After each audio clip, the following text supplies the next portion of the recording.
saying with that.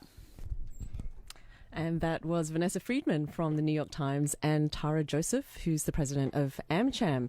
And joining us now in the studio, we have two panel speakers who spoke this morning, and they're going to share their very personal stories with us. So we'd love to welcome Vivian McGrath, who's a TV and documentary executive producer, author and blogger at Redback Productions, and Sarina Leung, a humanitarian doctor, founder and director of the nonprofit Be Priceless. So welcome, Viv and Sarina. So you're both fresh from the Women of Influence conference this morning, where you each gave what they call an Ignites talk, which I guess you could describe as a really mini fast-paced TED talk. You get 5 minutes and 20 slides to share your story. Mm-hmm. So tell us about that experience and what kind of feedback you got. Viv, do you want to go first? Well, just doing the 20 slides, 15 seconds, was just incredible. I mean, it was really hard because you've got to discipline yourself to not only tell your story in images, but come up with 1 point per image. So it was a really good exercise to hone your message and what is it I want to say. Did you find that? Yeah. You really had to hone your message. And so that was quite terrifying, number one. But the whole experience was just incredible. It was incredible because it was very emotional for me because I blog and I do my little videos, but I sort of do it as though I'm in the black hole somewhere living on my boat, and I put all these videos and things out there, but I don't really tell my story. I sort of talk about things that will help other people, but I've written blogs about what happened to me in an abusive relationship, but actually this was the first time today that I'd ever told what happened when my husband almost killed me. And it sounds weird, but writing it is okay.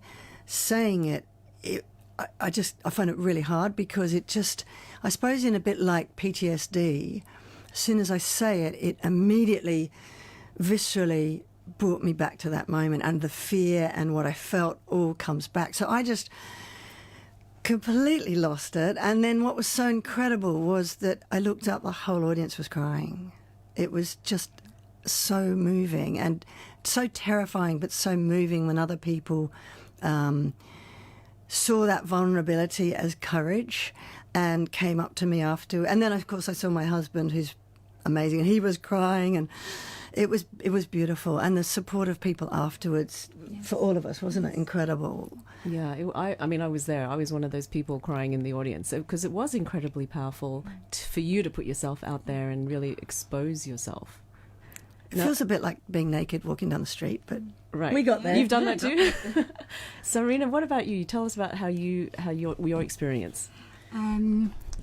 First of all, I want to really mention how Viv changed my talk and also the whole room.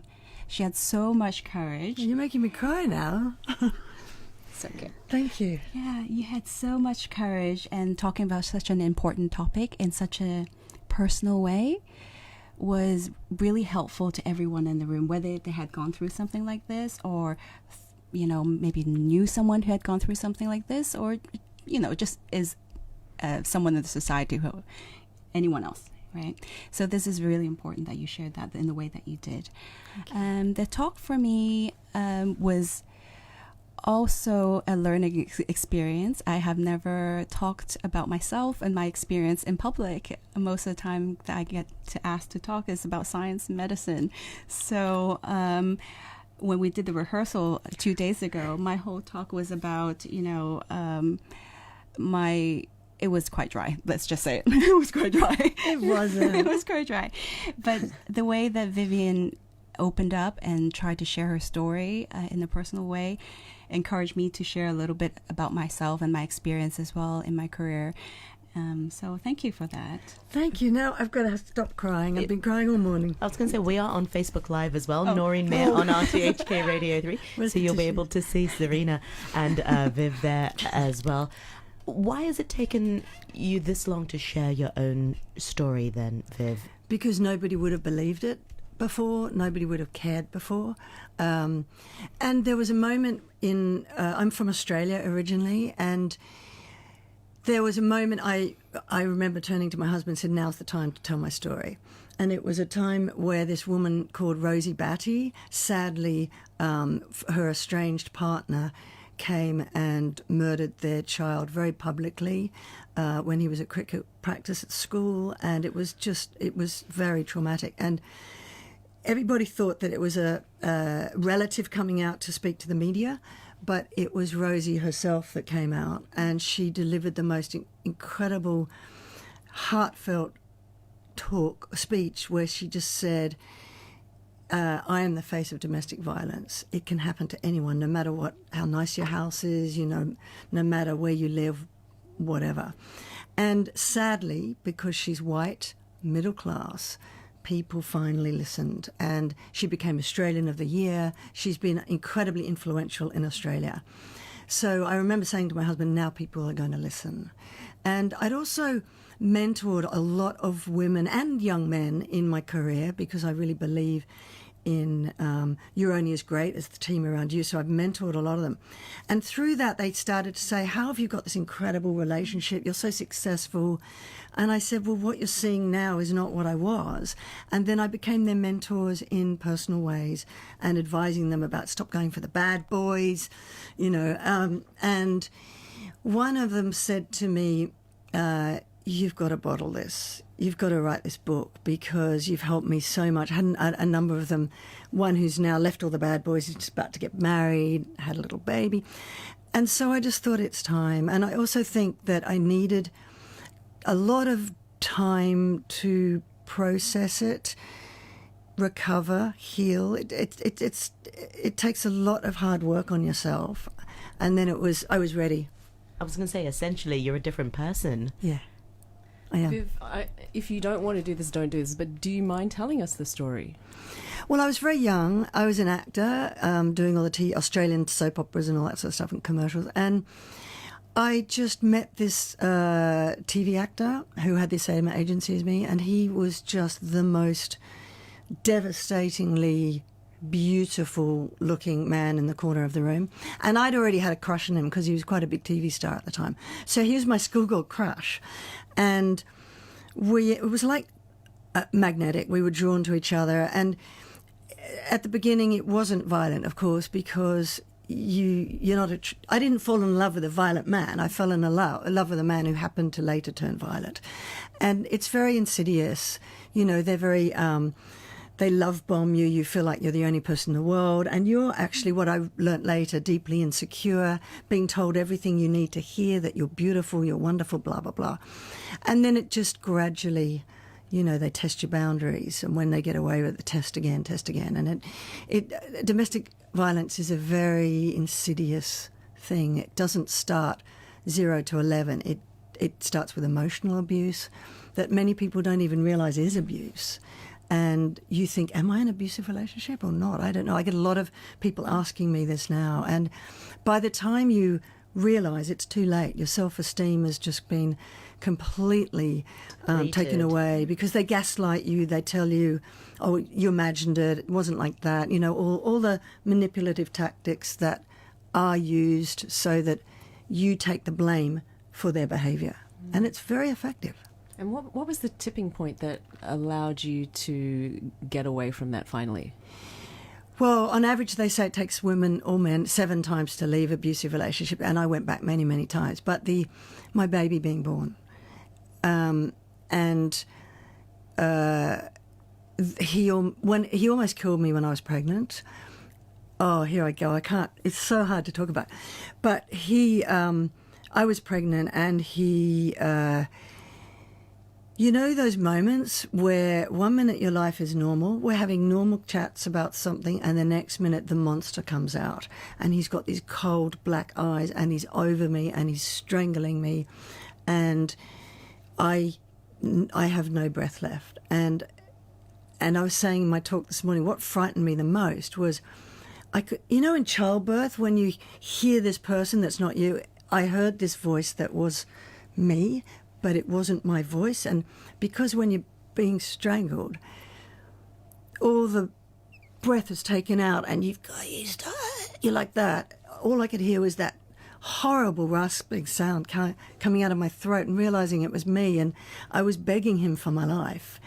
And as this white tunnel closed around me, I started begging God. It's funny, I'm not religious, but everybody says, please, God, please, you know. And I could just think, I'm never going to meet my unborn child, you know. And when my son was born, he saved my life. I did go back because in my deluded, completely brainwashed state, because it is brainwashing, I thought, my son needs a father. I have to go back. You know, it's going to be okay. I can fix this. And of course you can't. And I realised I couldn't bring my child up in a violent home. So that was the turning point for me. And when I was so frightened, and actually I learnt later that if you've been strangled, your chances of being murdered goes up by 750%. So I'm lucky to be alive. And I wanted to break the cycle. I had to. I thought nobody can break this cycle but me. And if I don't, my son will either grow up to be violent himself, or grow up in probably a violent home. And I wanted to break that cycle. So I don't know how. Well, it was my son that made me find that strength and courage within me to actually finally do that. And it was the hardest thing I've ever done in my entire life, bar none. Because it's an addiction and you just want to go back and back and back. It's terrible. Did you at any point talk to your family or friends about the abusive relationship, and did they encourage you to leave as well? It was really complicated. You get very good at hiding it because there's so much shame that you feel. And I was in an era where people didn't talk about it. I had quite Victorian parents, and it was very much, I'm sure they knew. Well, they knew. And for them, you know, a broken marriage, single mum was quite shameful in their era. And other people, I minimised it. I don't think I really told them the extent of it because I was embarrassed. Like, you don't want to show that you've failed in this perfect marriage to this beautiful TV star, you know? It's really shameful. You want to show the best, everything's rosy and everything's wonderful, and not really let people know what it's like. And my friends later told me, because just writing my book, I've had to go back and ask my friends, and they said, we knew, but we always thought you were the strong one. We thought, and you reassured us that I can handle this, I can deal with it. And I thought I was the strong one. I did. I really did think that I could, but then I became completely broken. But then you are the strong one because you walked away from it all and you rebuilt your life, not only for yourself, but for your son as well. Yeah. So I am now. Yes. I've learnt what true strength is. It's finding the courage to do something like that. And that's not easy because, like you said, you fell in love with a man who you loved, who wasn't abusive. He was very much the guy who loved you back, and he changed. Yeah, wow. Viv, I feel like crying now. Amazing. Let's give Viv a break. Zarina, you have an equally compelling story, different story, being a humanitarian doctor, and you have taken on so much in your career. Can you tell us a bit about that? Oh, that makes me feel quite shy. I wouldn't call myself a humanitarian doctor. I'm a doctor. I try to do things that are helpful to others. You want to know some of the stuff I've done? Okay. I have been an ICU doctor for some time. That's my background. I was also an academic in the field. But in parallel, in the last almost 2 decades, I've developed a parallel path, which is the volunteer work. And I've run free clinics in developing countries where there's no access to healthcare. Including villages in Uganda where there's a high HIV prevalence. I have taught in low resource settings in hospitals in India and Nepal. What else? Taught in refugee camps, taught medics. Recently I have... I forgot to mention this. I quit my job, my career. That was about a year and a half ago. I started a an organization that provides educational material for vulnerable children and youth, and we talk about healthy personal development and also exploitation and other risks that they may be facing, including human trafficking. And later on, I got an opportunity to do a volunteership in the World Health Organization, which opened up my other opportunities in that world. Right. Well, hold that thought, Serena. We'll continue with your journey just after the 2:30 news. A quick look at the weather forecast for this afternoon and tonight. Mainly cloudy with a few rain patches, moderate to fresh easterly winds. We'll keep Facebook Live going, so stay with us, our Facebook Live audience. It's 24 degrees Celsius right now, and the relative humidity is at 80%. It's 2:30, the news update with Anne-Marie Evans. A former athletics coach is found not guilty of sexually assaulting a teenage girl 8 years ago. The magistrate praised the alleged victim for coming forward. Amnesty International calls on the government to drop its prosecution of 9 leaders of the 2014 Umbrella Movement protests. It dubbed the prosecutions an attack on free speech. Political heavyweight James Tean says a national security law must be enacted here as soon as possible. He warned that legislation now would be tougher than the proposals put forward in 2003.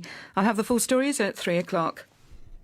Welcome back. You're listening to the Agenda Cafe with me, Karen Coe, and Noreen Mir this afternoon. And we are joined by 2 guests who were panelists this morning at the American Chamber of Commerce's Women of Influence event. We have Vivian McGrath and Serena Leung. Now, Serena, just before the news, you were sharing the numerous different things you've done in your career, so many of them.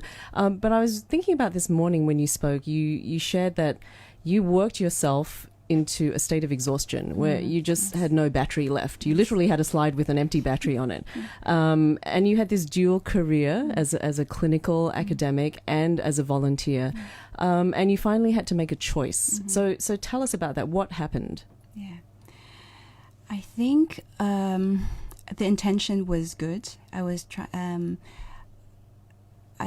began the talk this morning, if you remember, by the first line I said was that I aspire to serve vulnerable communities through my work in healthcare. And that's what I was trying to do. I was trying to do that in my professional career and also in the volunteer work. And as both took on, as they grew, I wanted to do more. I could see the more needs, and I could, as my capacity grew a little bit more, I wanted to provide more. So both grew, and justifiably so. I think there was great need, but I think what did go wrong was that I wasn't taking care of myself, and I neglected to do that. And so when it came to the point where I think the exhaustion happened long before the year and a half. But what I realized was I was feeling guilty about a lot of things. Guilty about not being there for my family, my kids. I was a mom at that time already. I was not doing all the services that I wanted in serving the vulnerable communities. At work, I was always rushing, and probably I did an okay job at work, but that I was always in a state of doing too much. And I realized this is not the best work I was doing. I wasn't feeling fulfilled, and I wasn't feeling inspired. And it's not sustainable because you end up getting burnt out, and exactly. You've got so many fingers in different pies, and you end up just dragging behind in each of them as exactly. So what are you doing about it then? Yes. So I chose to leave the more secure, more promising career of clinical academia, and I allowed myself the time to explore. So I said, okay, going forward, my career has to come with like personal development, professional development, and purpose. All 3 have to happen in the same time, in the same hours that I'm awake. I wasn't gonna go work for 24 hours and then have some personal time. That wasn't how I was going to live. I was going to integrate the 3 together as much as I can. So I allowed myself to explore because I didn't see something out there that exactly described that description for me.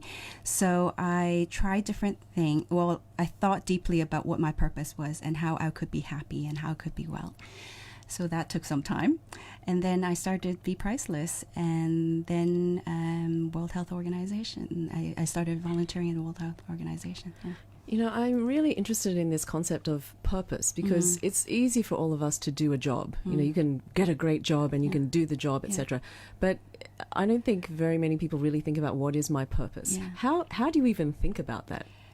Wow, it took 20 years to figure out exactly what that meant. I mean, I always wanted to help people. I knew that had something to do with my purpose, but how that my purpose aligned with me personally and my work, how I lived, I wasn't really sure. And it took many little steps to figure out.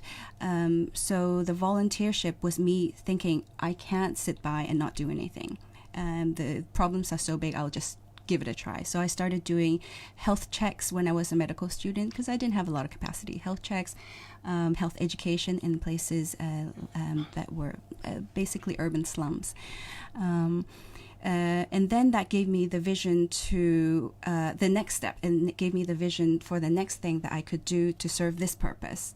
Now I saw through my field experiences, I can do free clinics. Now I have more capacity also for my professional development. So they fed into each other, my career and my volunteership. You know, exactly. And I think that is humans at their highest aspiration. It's not just a career, it's a calling in a way. And I think that's what a lot of people aspire to do in their day-to-day lives. Also, it just reminds me of a podcast I listened to exactly on this topic where, you know, if you ask somebody if you win the lottery, whether or not you'll quit your job, you've got half the population saying, well, yeah, of course I'm going to quit my job, you know, I've just won the lottery. But equally as astonishing, you've got the other half saying, are you crazy? Of course I'm not going to quit my job. I love my job. And it sounds like I'm feeling that way now. You're feeling that way now. I'm feeling that way now too. I think Yes. purpose is when you actually, what you're doing is the most aligned to your true values, beliefs and goals. Yes. And I feel like I found that as well. And that's really influential, ladies. Yeah. And is that something that, you know, a lot of young people now, when they are starting out, they say, I want to have a job that makes a difference, you know, and whatever that means, it means different things to different people. But is that something, do you think it takes 20 years to find, or can you find it straight away? Does it depend on your maturity or how well you know yourself? I think it's not about setting out to, I'm going to do a job because of this. I think it's more about, as Serena has proven, and I have in the last couple of years just taking a time out to do what I'm doing, is what is the job that you would happily get up and do 24/7 and not be paid for? You know, what is it you are most passionate about that is truly about who you are and what you believe in? And then, well, we both hope that eventually the rest will come. Yes, and the you'll money earn will some come. money out of it. Someone will pay you to do that. I'm still waiting. If you're aligned to yourself, then you by default make a difference because you're doing it with the purpose of serving others. Yeah. Can I take a crack at that? I think I agree with everything you said, and I think it's really important for young people to embrace their purpose and to spend time developing it and to understand it doesn't come overnight. You know, how you manifest your purpose is probably going to be different than how you imagined. So it takes many steps of trying and really thinking about it deeply to work to make it work for you. But I would also say that, you know, we're privileged to be at this place in our lives where we could make these decisions. So we have to be realistic, right? When you have to pay the bills and when you don't have the capacities, you contribute in a smaller way. You still keep the dream alive.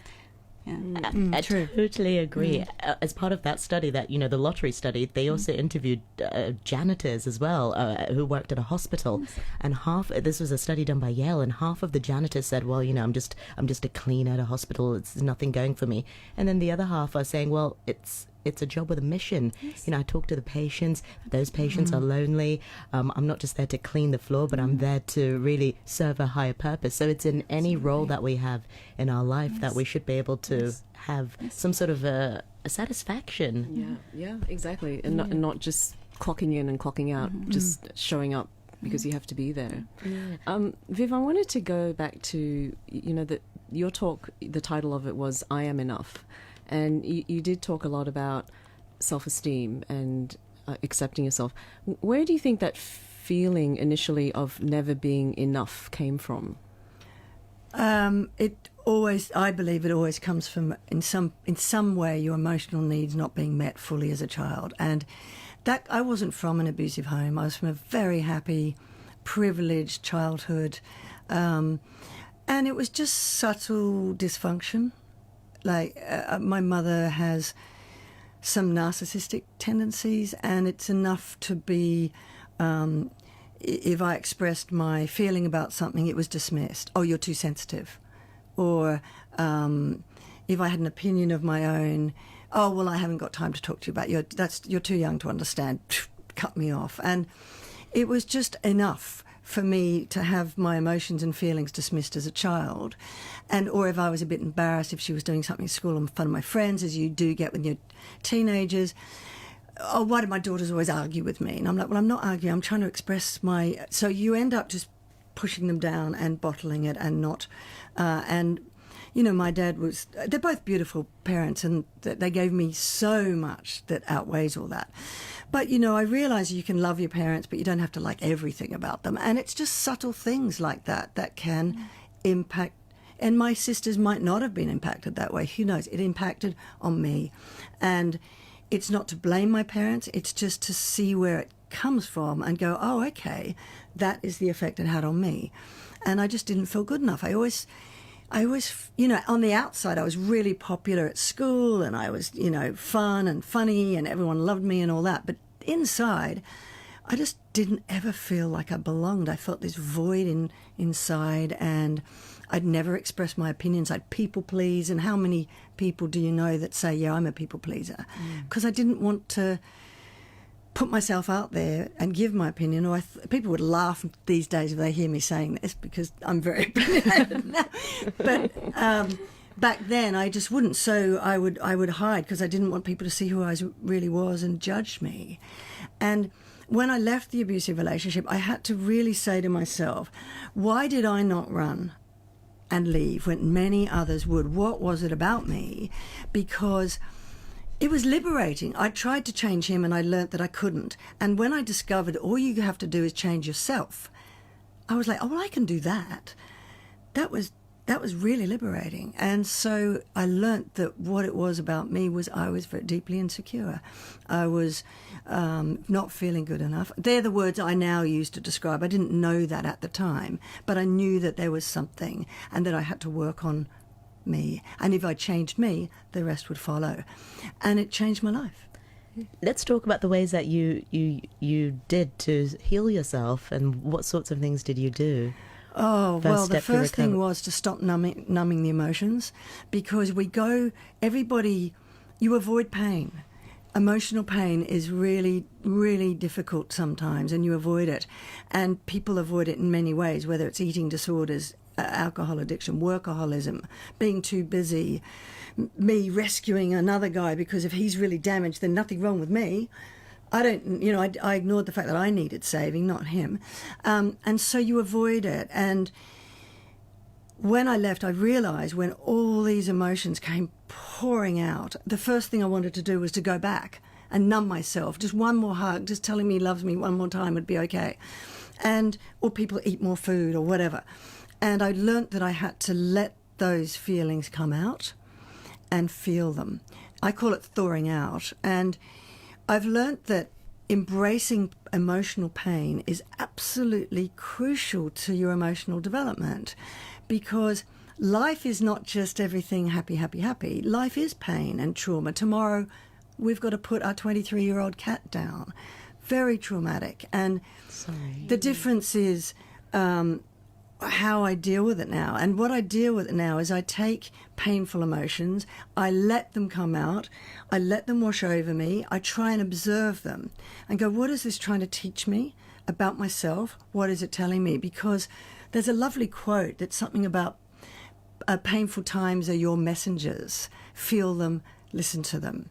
Or the painful wounds is where the light comes in. It's a Rumi, an ancient theologian and poet. And it's true. You've got to learn to not be afraid of feeling those emotions and processing them. And when I did, I realised, well, why am I so... why do I feel so guilty that I'm leaving this person who abused me? Where's that guilt come from? Why do I feel so frightened and lonely? And that's when I saw that I had this frightened little girl inside me. And then I just cried for her. I cried because I never knew. I thought I was really strong. And my God, I cried so much for her that how could he have done this to me? How did other people not protect me that knew it was happening to me?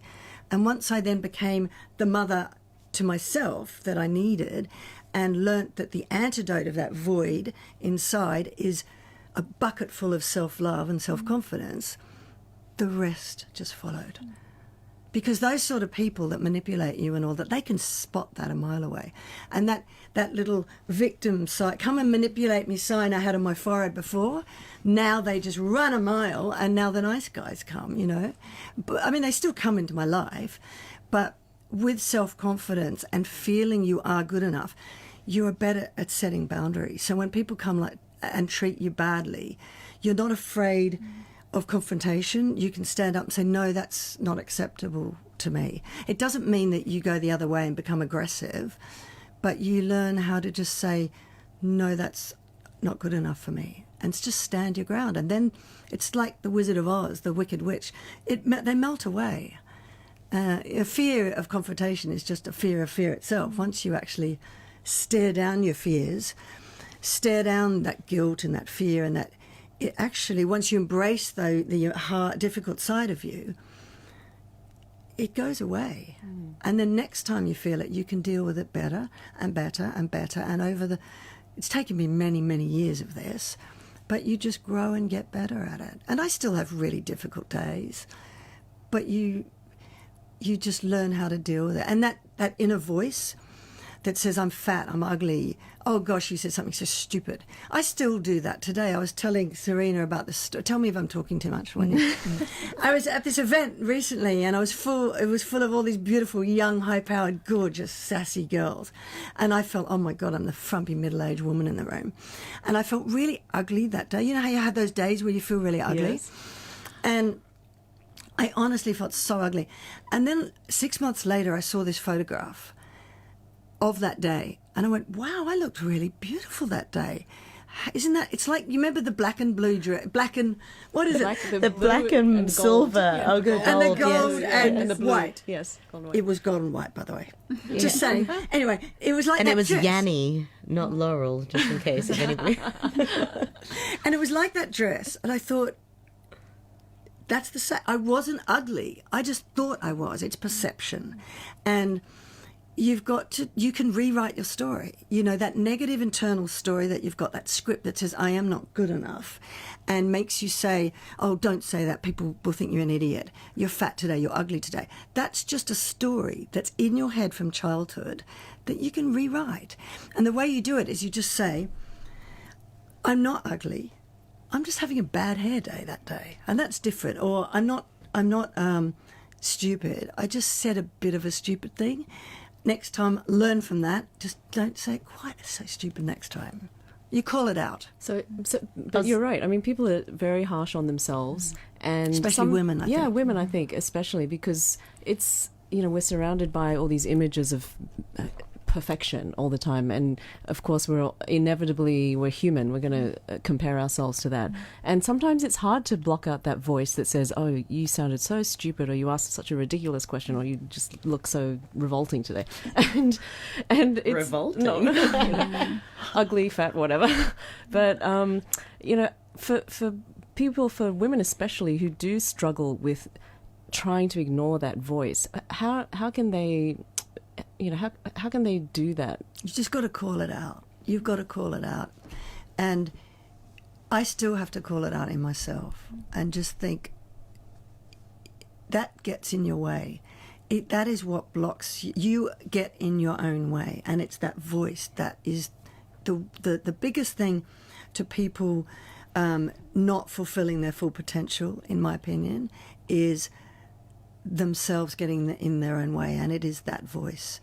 And you know, you've just got to remember, I'm 55 now, and you've got to remember you're not as fat and ugly as you think you are when you're young. You know, I look at that first photo I had today where I was 18 and I said I felt really beautiful that I was looking at my legs in that photo thinking, damn, youth is wasted on the young, isn't it? Because I never realized how amazing my figure was. And then I suddenly thought, you know, if I'm doing this now, when I'm 90, I'm going to look back and say, damn, you look great at 55. Exactly. So Exactly. It's all about just perspective. just imagine yourself in 20 years' time and think, my legs aren't that bad.